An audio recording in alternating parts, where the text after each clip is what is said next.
you gonna be a co-host, Leia? Okay. Apparently there's snow over there, Colleen, right? So much snow, and there is, I think, unanticipated. And my neighbor on the other side of the driveway is probably also hearing these people that are stuck in the driveway in between us trying to get out. So, yeah, it's very exciting. Yeah. Yeah, So, it's fair pretty. warning, there might be some dog barks in the background. I got one away, but not the other.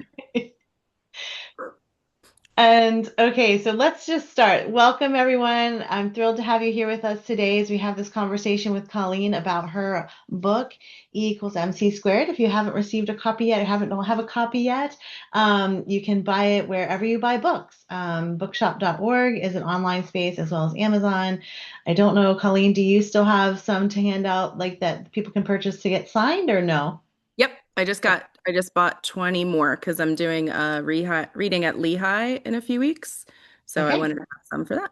All right, so perfect. If you really want one signed, you can always reach out to Colleen, and maybe at the end you can kind of give information on that. But let's just get started. Um, I think to start off with this beautiful book and what you've created is that often in the space of creating books and this whole process of writing, we have to come up with a title. And what are we going to call this thing? And so you really chose the scientific formula for your title. So can you talk a little bit about the title and why that was the one you went with? I am the worst at writing titles, as you know, my friend. So this book in the past 15 years has had a lot of different titles. The working draft title for a very long time was Unlucky, which there's a line in the book about that in this weird moment in a doctor's office. And at some point, it might have been you or Jenna or somebody else I was probably talking to. And I was just like, I just don't know what to call this book. And they're like, oh, it was Vera. And she was like, it's E equals MC squared, right? Like I have this tattoo. Oh, there we go. And she was like, that's the title. And I was a little nervous to have such a scientific title. And the book covers that came back to me in the first round were very scientific. And I was like, it's not a scientific book. So I was a little worried about it, but it's the right title. It's the title. It is the equation of my family. And so um, I always have to look to see what's underneath a story of infertility, miscarriage, and love. I always forget what I wrote there. But yeah, it just feels like the correct title now. And that's why I wanted animals on the front. They kept sending me eggs. I don't want eggs.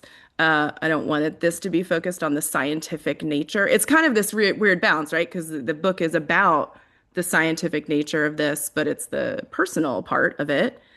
And then also, there's a lot in the book about numbers, like multiplication, and so it's like my relationship with numbers and science, but just trying to put the human back into it.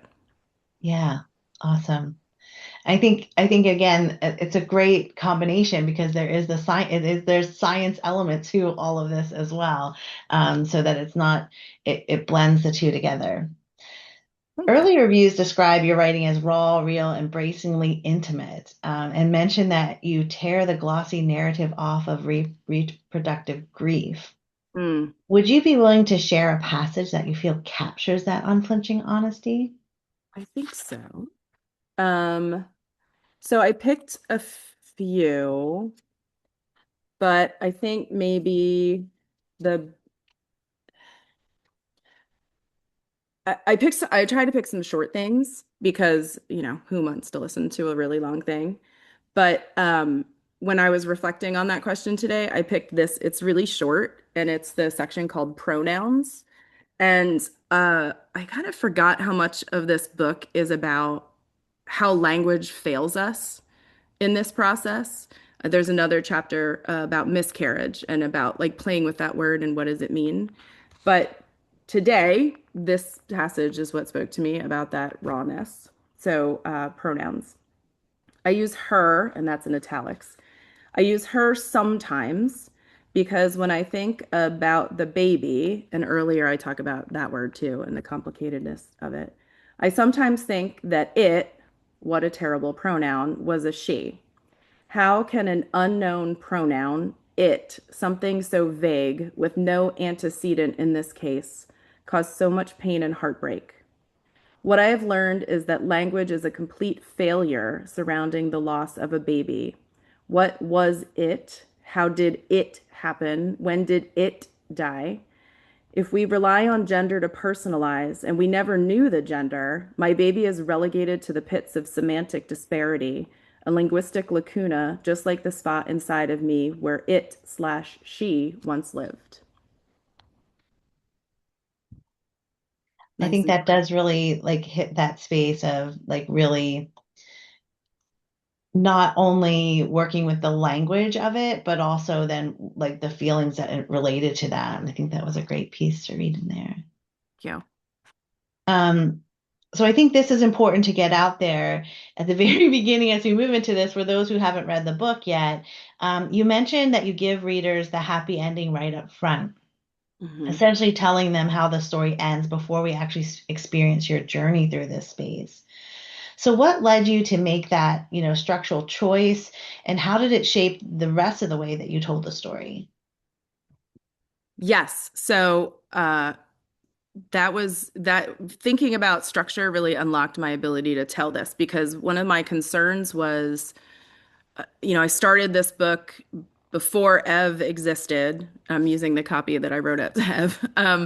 I started this book before she existed, and I started this book when those like tenderest feelings that vulnerability existed. So I didn't. That is who I imagine when I read the book, and so I don't I would have been angry if I had found this book and thought to myself, oh, this is going to be like something that walks alongside me in this story that I don't know how it's going to end because there's so much uncertainty. And in that space of uncertainty, and I write about this a few times, like you're not particularly interested in everyone else's fairy tale ending to their story. And listen, I know that having a baby is not a fairy tale ending, but when you don't have one, it feels that way. So I wanted to be very, very upfront with any reader that, hey, and that's why I call it the epilogue, but I move it to the front. And then in the end, it says epilogue for real. But I wanted them to know, anyone who touched this book, that there is a baby at the end. And if you can't read past like page 4, that's fine. I've had friends who, like close friends, who have said to me, it's not that I'm not supporting your book, it's just this is all still a little too close and I still can't read it. And I'm like, I totally understand that. Matt has just started reading it. Like he just kind of felt like he couldn't. So there is that kind of exposed nerve of people who have been through this or people who are going through it that I did not want to exacerbate that pain in any way. So that's why the structure is a little odd. And I know you and I talk about time all the time, and I like a linear story, but this story isn't linear because it didn't feel that way. So this is the most unlinear thing I probably will ever write. Maybe, who knows We'll see about that. about that. If I have If I anything write to do with anything it. ever again. Yeah. Um, yeah, and I think it's interesting, what you're just saying about the subject matter and how it is difficult for people and really wanting to give them upfront, like this is kind of how the story ends, because we talk about this all the time as we're talking about memoir. Some of them are really, connected to your own story, and so it's really difficult to get into those spaces, or it's just talking about things that are really hard to imagine or hard to deal with emotionally, and you have to give yourself that space. And so I do think that was a wise choice ahead of time to let everybody know that this is how the story ends, so that they're not, they understand there's a roller coaster that they're going to go on with you, but there is a ending to it. So I think that And I was a think we're kind of so used to, right, as teachers of literature, we're so used to like plot, plot, plot, plot, plot, climax, denouement, we're done. And that isn't the story. That's not the story. That's well, not life the doesn't story work like here. that. Yeah, right. That's not how this story worked. So I wanted to implode that plot structure immediately, because that's not what it felt like, and that's not how it works. Yeah, and so I think that kind of leads into this next question, the idea that things don't just work on a perfect, narrative arc. We have cycles, we have spirals, we have multiple ways of going in and out of things. So your memoir explores these cycles of like failure and resilience, jealousy and grace, hope and heartbreak, a lot of hope and heartbreak. So what was your process of writing through those hardest moments? And then were there any that you approached differently or that you had to return to multiple times to really get it the way you wanted it to? Mhm. Um, so there, uh, I just actually yesterday threw all this away, this stacks and stacks of drafts, um, because I started writing this, didn't think it was going to be a thing, just started writing things down because I needed to write them down. That's how I would process all of this kind of information coming at me at one time. I think, yeah, in the acknowledgments, I like thank my 15-year ago self for writing some of this because I absolutely would not have remembered a lot of this now. So to think about the number of iterations this book has gone through, there's probably double the amount of little vignette sections that just didn't make it. And the ones that are here, they're here for a reason. You know me, I like efficient writing. So if it's here, it's here for a reason. And I think, did you say, was there one like I wanted to get particularly right? Is that what you said? Yeah, yeah.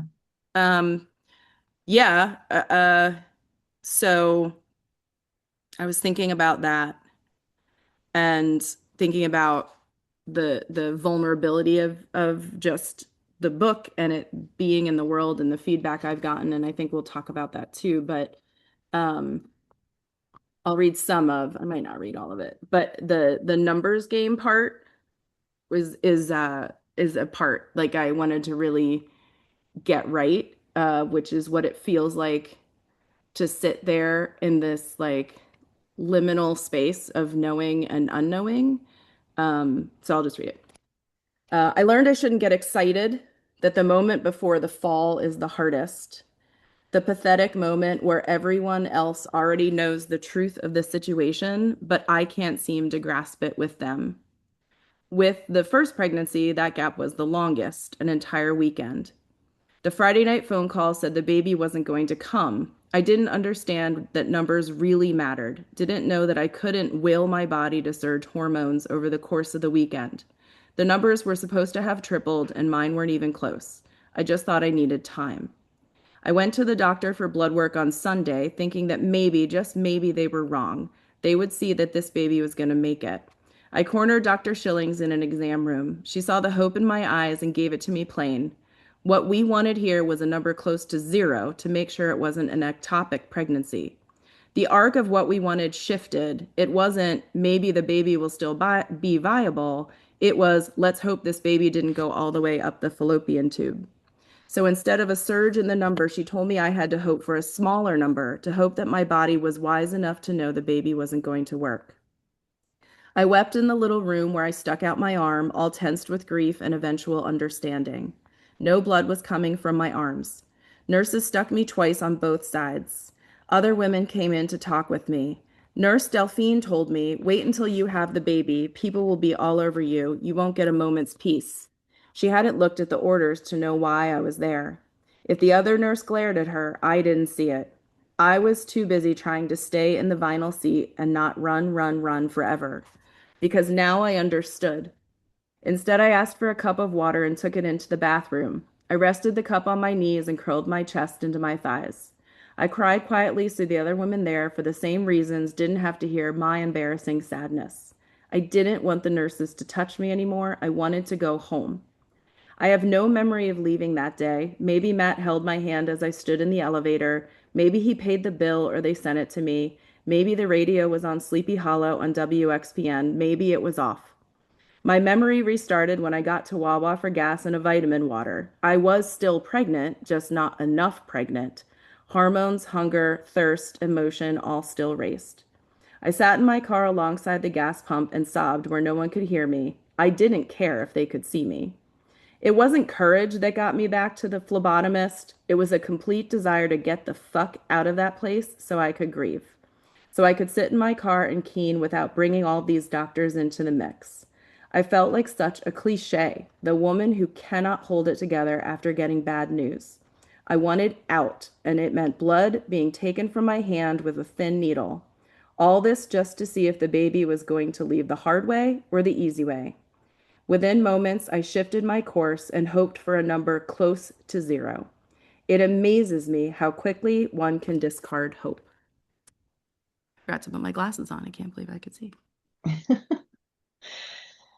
Yeah, well, that's really powerful, Colleen. And I think throughout, that's a real sense of what this journey's like, right? That you bring us alongside you in those spaces. And then also the space of you're thinking of others and you wanting them to not hear you and also have to feel that pain as well. So there's this element of all of this throughout that you're consciously thinking of other people, even to the point of saying, how you structured the book was about that as well. So not only were we seeing that about you in those moments and in that time, dealing with what's happening to you, but always being aware of what's going on around you and the other mothers or people, women dreaming Yeah. of being mothers, what they're experiencing too. So I think there's a real sense of empathy and awareness that you bring into this whole story that you share, which I think is really impactful. And thank you. That's exactly that makes me so happy because that's exactly what I want. There's like such a camaraderie, and a strange intimacy of those spaces. Uh, and men and what they do in those spaces too. But like I talk about somewhere in the book about, this woman that I start thinking of as my fertility friend, because you start to see the same people, you start to be in this waiting room and we all know why we're there. And you think about those other people because they're experiencing it for some reason. They're going through this same medical process. Uh, and so I guess I've just always been really aware that I wasn't alone in that like cohort of people. And I think that that leads into where I'm going with this next question as well, is that, you know, the whole reason that you wrote this book is because something like this didn't exist when you were going through it. And that's often the case when we make decisions about writing books, is that we experience something and we didn't have access to something to help us know we weren't alone or to give us some insight on the like what it means to go on this journey. So now that your book is out there in the world, and I know you've talked about this before, there are others out there, but yours is out there now. So what is it that you hope that, you know, this is what this provides to readers, and whether it's somebody going through the same process or similar process or just in general, what's your hope for your book out there for readers?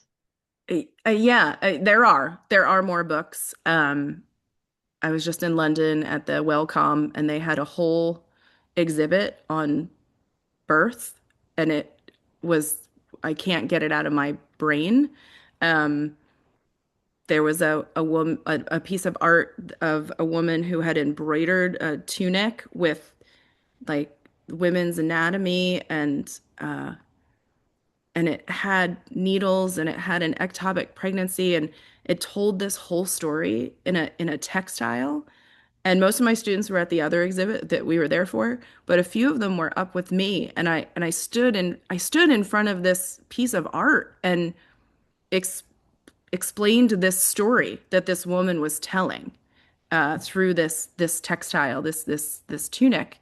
And I told them about my story too, and I talked about that with them, and it was such a really lovely moment that there was it was so overt. It was like in the world in a way that 15 years ago, I just think people didn't talk about this at all. And I want to be super clear, like there's nothing extraordinary about this story. Um, and I don't like to play compare and despair, but like I didn't have to go through IVF, like I didn't have to go through some of those things that other people have to go through. And to me, the ordinariness of this is what matters. So you asked about like people and how they're responding and what I hope. It's exactly what I'm getting. It's people writing to me and saying, I went through this, or I'm getting a lot of like, my friend went through this and I didn't really understand what it was like, or somebody I know and love is going through this and I'm going to share this book with them. Uh, I read to feel less alone, ultimately.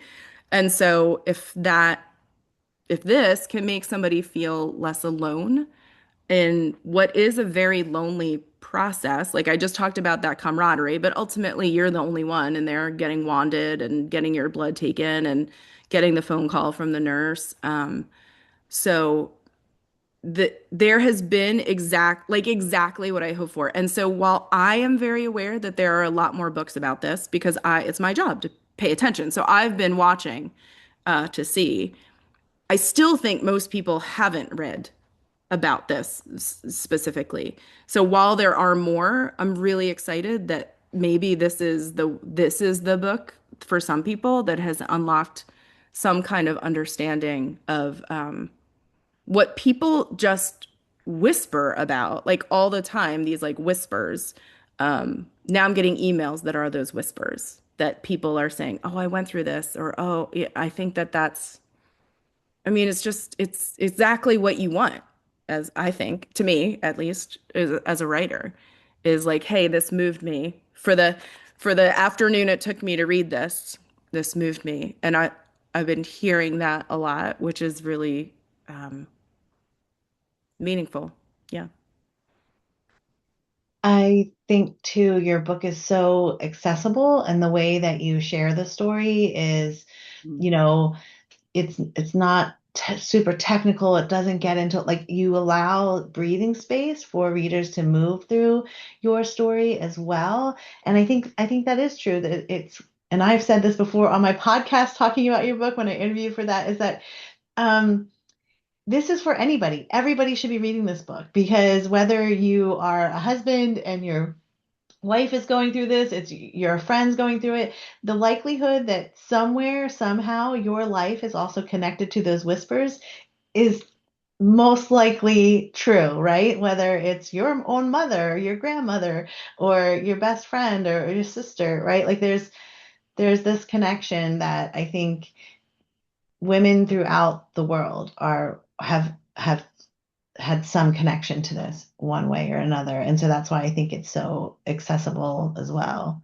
And I think And I just want to quickly say about that because you're right. Like I think everybody is one step removed at the most from a story like this, and so the one thing I don't like is how the book kind of keeps getting pigeonholed mm, into like, oh, it's a book for women, which is why I asked my friend who's a poet, Rob, to write. And he was like, anybody with a beating heart should read this. Like this is about wanting something and not getting it. And we all have felt that. Like we've all wanted something and we couldn't get it or felt like failures or wondered why everybody else got it. So yes, it does have to do with like girl parts, or assigned female at birth parts, because my friend who is queer, he and his husband went through this same process, and we've talked about wanting to do like a little talk between the two of us about what it's like to be a queer man who's going through this fertility process. So I'm always so interested in how it's like a story. It's like, one of my students and I brought out Jane Eyre and they're like, we don't want to read a book about girls. We don't want to read a girl book. And I was like, well, by that logic, then you've been reading boy books your entire high school career. Like it's not a girl book. Um, and it's definitely, I mean, I guess it's the audience, but it is, I'm glad that you said that because it's like such a niggling thing with me. Like it's not just for girls. Um, so yeah, I don't even know why I got on that soapbox, but well, again, I think too, right? Like there are men involved in this equation as well, right? Like it's yeah, not yeah. Yeah, so Yes, I yes. think it is. The poor guy, and I write about that. Like, I'm not going to get too detailed, but like, there's a room and all the women know what the men are doing in that room. Like, it's such a strange, silly, absurd process. And yes, and right, of course, men are involved. So, yeah, it's, yeah, I could talk all day about the Yeah. gender element of this, but Well, I think again, it leads perfectly. I don't know how we're doing this with our conversation, but because we're magical. But anyway, are magical. We are my, co-unicorns. Yeah. my next thing that I wanted to talk to you about is that despite the subject, your book has so much wit. There's even moments of laughter. There's spaces where you kind of bring that into this story as well. And I'm just wondering if you can talk about the way that humor plays a role here, or what your thought process in there was, or even if there's something that you want to share in that space. Yeah. Yeah. I think a lot of this is very funny. Um, and also, if you can't laugh at it, your other option is to be miserable. So I think there's a lot of absurdity to this process. I think there is, yeah, I've always loved tragic comedy, so it makes sense that I would try to find some of the comic in there. I did pick a little thing to read that I think is kind of funny. I think there are funnier ones, but I didn't want to read them out loud. Uh, Yes. so, um, so yeah, so this is called Sperm Relay One, Michelle and Barack. I'm not going to read all of it, but I think it's funny. I first got pregnant on Inauguration Day. Let me put my glasses on so I can see. I first got pregnant on Inauguration Day 2009. That morning, Barack and Michelle Obama suffered the cold winter's day in front of thousands of people. While they were at church, I was speeding down the highway, a cup of sperm inside my bra. Nothing is sacred when undergoing fertility treatments. Matt had to start the day with a sterile plastic cup in our bathroom because a teacher cannot be late for school and the clinic was half an hour in the wrong direction for his workday. I tucked the cup next to my skin to keep his sperm warm. The 45 minutes we live from the clinic is just close enough that they let me drive the quote specimen, but there was no room for error. A 5-minute detour would compromise the sperm, and at this final step in the IUI process, there is no room for compromise. I imagined a police officer pulling me over. He would strut to the driver's side door and say, "Do you know why I pulled you over?"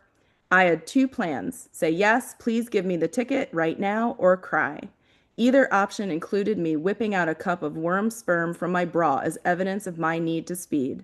It wasn't like I was doing the cannonball run, but I was racing against the clock and no Smokey was going to get in my way.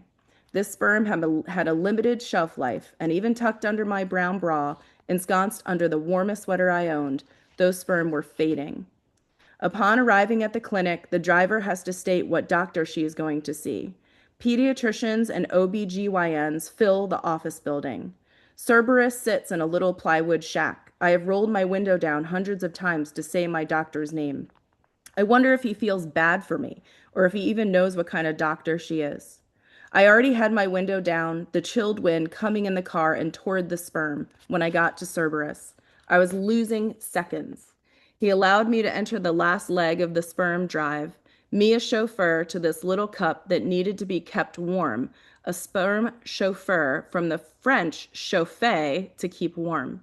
My passenger, Matt's sperm, had arrived safe and warm, except now I needed to enter the icy air. The last leg took me at a brisk clip, not quite running, but certainly pressed. I decided on the elevator instead of the 2 flights of stairs. What if I tripped or a door was locked? Plus, there were 2 elevators. One had to be there ready to zip me up the 2 flights. I chugged down the hallway, opened the heavy door, and all the while pushing the cup out of my bra, just as my Nana would pull her tissues or her pin money from her bra when I was little. In triumph, I plopped the cup on the desk. It hit with a pathetic little thud, nothing like the grand sound it deserved. Someone should have been waving a checkered flag, or a drum line should have followed behind me, clanging the cymbals and giving me a drum roll. And it goes on, and I'm like waiting for somebody to take it. I love that because even the way you write it and the reader's expecting that same kind of like gosh, like crowd, like, woohoo, you made it. Like you did it. There's a lot of me imagining in the book, like imagining conversation or imagining what it was like. There's a lot of me doing that, like trying to be silly or trying to maybe I was, it's a coping mechanism to some degree. But there's a lot of me doing that. And Cannonball Run was my favorite movie when I was a kid. So it was just really fun to put those two things together. Uh Yeah. and the mythology and like all these things that I know and love and just seeing myself as the grand protagonist of this ridiculous story is delights me. Yeah, it was great. And then of course the imagery of your grandmother pulling things out of Yep, her that's it. bowl. Yep. And then just right back to like the super mundane. I love putting all of those things together, these things that are supposed to be esoteric. And then like right, like in the French, like the etymology of a French word, like all these things that are supposedly esoteric, but at the same time are part of the silliness. I love that. I delight as a writer when things like that can come together. It makes me so happy. Yeah. And so earlier on when we were talking about the story itself and who can connect to it, and you mentioned that it's really about striving about to overcome. And so it's not necessarily about infertility. Mhm. And so one of your reviewers writes that while your story is literally about striving for an outcome, your brilliant writing turns the tale upside down to show that the real story, the real hope, the real life is found in the trying. Mm, So, can you reflect on what you learned about resilience and hope, or even the process in the trying of writing this book? mm. Yeah, I mean, I always joke that we're a process household, not a product household. My classroom is a process classroom, not a product classroom. So I guess it makes sense that I would find the the the journey more well, not more interesting. Obviously, my child is interesting, but the struggle is always the thing. I don't think I am particularly resilient. I just think it's just like one story, and I think people are being kind when they they say these things about the book. Uh, but I kept showing up, and I kept showing up to things that fucking sucked, and I don't like, and I still don't like. So there's something to that we all, again, we all do this. This is such an ordinary thing, um, that I'm just, hope was there the whole time. That line I read about how easily one can discard hope. But, Matt always says I'm the most optimistic person he knows, which seems ridiculous because I'm always thinking about the world. But like it is, like I am always hopeful that it's gonna happen. So you can tell this, like me, I'm not, I don't think there's anything particularly extraordinary about the resilience that we all do as we push the rock up the mountain every day. But this is the particular stage upon which I felt like there was something to say about it. Well, and the process of being a writer in this space, right? And it's such a personal and when you're writing memoir, you get into spaces that get difficult, and a lot of people stop because it's too difficult and they don't want to keep going into that space. So I think in that you continued on, right, to really your commitment to getting the book and the story out was also that resilience and hope as well. Well, I had a friend that made me do it. That made you do Oh, it. not maybe, but like, yeah, there was a point where, and just for like, I was just like, this either becomes a book or it gets abandoned because it started to feel like this like albatross around my neck. Like, something needs to happen with these pages. Um, and so, coming up with a plan for what that would be. And it is really lovely that this book exists and it's in the world, but it took some prodding from people around me. Yeah, but it's here. And that's why we're here. So that was the end of my main questions that I really wanted to talk to you about, but I want to just open up a space for you if there's any last things you want to talk about, another passage you want to read. My favorite one, as Oh, always, is Mother's Day, that whole oh, experience. Um, I think that would be a nice, I think, thing to read at the end because it's really the epilogue. Or, I'm, I think everybody on here has read it. So I'm gonna read the real epilogue. Is that okay? yeah, this is Um, your book. You get to read what you want to read. because I'm I mean, I'm proud of the whole book, but I'm so deeply proud of that last part that is coupled with the picture of Ev looking at my arm, Leia. Um, so I'll read this. This is a good way to end. Let's again be able to see. Epilogue, post-it note, footnote, for real this time. The needles pierce my skin. One after the other, metal enters flesh. Prick, prick, prick, prick. I close my eyes. I've learned I cannot watch. Needles took from me, needles gave to me. They marked time for me, for Matt, early morning needles, right before bed needles, took my blood, gave me hormones, slowed my blood from clotting, told my blood to clot again, entered my spinal cord and signaled to the bottom half of my body, go numb. My forearm faces the ceiling, exposes itself to the person hovering over it with needles. My arm hurts. It has endured so much, offered so much. I know where my good veins are.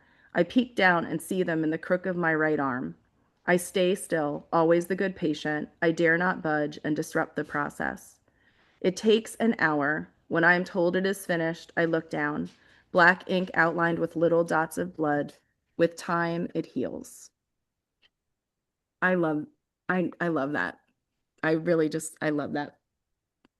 That's Same. that's some of the writing that I'm proudest of that I've ever written because I just love it. So that's what I'm going to end with. Well, it's such a beautiful combination of it all, right? Like all that your body went through. A lot of the book talks about body and the experience in that and being in the body and like even your note of like I know where my good vein, like so much how you had to become so hyper focused on your body.